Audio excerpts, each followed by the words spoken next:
ಚಿತ್ರದುರ್ಗದ ತಾಲೂಕು ಕಚೇರಿಯಲ್ಲಿ ಕಾನೂನು ಸೇವಾ ಪ್ರಾಧಿಕಾರದಿಂದ ಆರಂಭಿಸಿರುವ ಉಚಿತ ಕಾನೂನು ಸಲಹಾ ಕೇಂದ್ರಕ್ಕೆ ನಿನ್ನೆ ಪ್ರಧಾನ ಜಿಲ್ಲಾ ಮತ್ತು ಸತ್ರ ನ್ಯಾಯಾಧೀಶ ರೋಣ ವಾಸುದೇವ ಅವರು ಚಾಲನೆ ನೀಡಿದರು.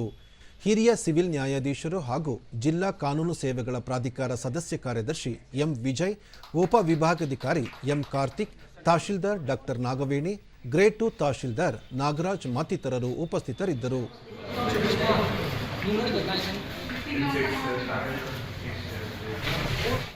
ನ್ಯಾಯಾಧೀಶ ರೋಣ ವಾಸುದೇವ ಅವರು ಕೇಂದ್ರವನ್ನು ಪರಿಶೀಲಿಸಿ ಅಧಿಕಾರಿಗಳು ಹಾಗೂ ಕಾನೂನು ತಜ್ಞರಿಂದ ಮಾಹಿತಿ ಪಡೆದುಕೊಂಡರು. ಬಳಿಕ ಎಂ ವಿಜಯ್, ತಾಲೂಕು ಕಚೇರಿಯಲ್ಲಿ ಆರಂಭವಾಗಿರುವ ಉಚಿತ ಕಾನೂನು ಸಲಹಾ ಕೇಂದ್ರವು ವಾರದಲ್ಲಿ 2 ದಿನ ತೆರೆದಿರುತ್ತದೆ. ಕಾನೂನು ತಜ್ಞರು ಉಚಿತ ಸಲಹೆ ನೀಡಲಿದ್ದು ಸಾರ್ವಜನಿಕರು ಇದರ ಸೌಲಭ್ಯ ಪಡೆಯಬಹುದು. ಅಲ್ಲದೆ ಈ ಸಂಬಂಧ ಪಂಚಾಯಿತಿ ಮಟ್ಟದಲ್ಲೂ ಮುಂಬರುವ ದಿನಗಳಲ್ಲಿ 5 ಉಚಿತ ಕಾನೂನು ಸಲಹಾ ಕೇಂದ್ರಗಳನ್ನು ತೆರೆಯಲು ಚಿಂತನೆ ನಡೆಸಲಾಗಿದೆ ಎಂದು ತಿಳಿಸಿದರು.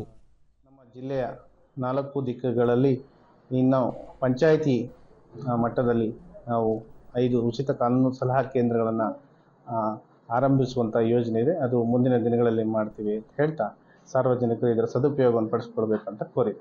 ನಮ್ಮ ತಾಲೂಕು ಕಚೇರಿಯಲ್ಲಿ ತಹಶೀಲ್ದಾರ್ ಡಾಕ್ಟರ್ ನಾಗವೇಣಿ ವಾರದಲ್ಲಿ ಸೋಮವಾರ ಮತ್ತು ಶುಕ್ರವಾರದಂದು ಸಲಹಾ ಕೇಂದ್ರದಲ್ಲಿ ಕಾನೂನು ತಜ್ಞರು ಉಚಿತ ಕಾನೂನು ಸಲಹೆಯನ್ನು ನೀಡಲಿದ್ದು ಸಾರ್ವಜನಿಕರು ಇವರಿಂದ ಕಾನೂನಾತ್ಮಕ ಸಮಸ್ಯೆಗಳಿಗೆ ಪರಿಹಾರ ಕಂಡುಕೊಳ್ಳಬಹುದಾಗಿದೆ ಎಂದು ಹೇಳಿದರು. ತಾಲೂಕು ಕಚೇರಿಗಳಲ್ಲಿ ಉಚಿತ ಕಾನೂನು ಸಲಹಾ ಕೇಂದ್ರಗಳಿತ್ತು, ಈ ನಡುವೆ ಬಂದಾಗಿತ್ತು. ಮತ್ತು ಈಗ ನಮ್ಮ ಕಾನೂನು ಸೇವಾ ಪ್ರಾಧಿಕಾರದಿಂದ ಉಚಿತವಾಗಿ ಕಾನೂನು ಸಲಹೆಯನ್ನು ಪ್ರಾರಂಭ ಮಾಡಿದ್ದಾರೆ.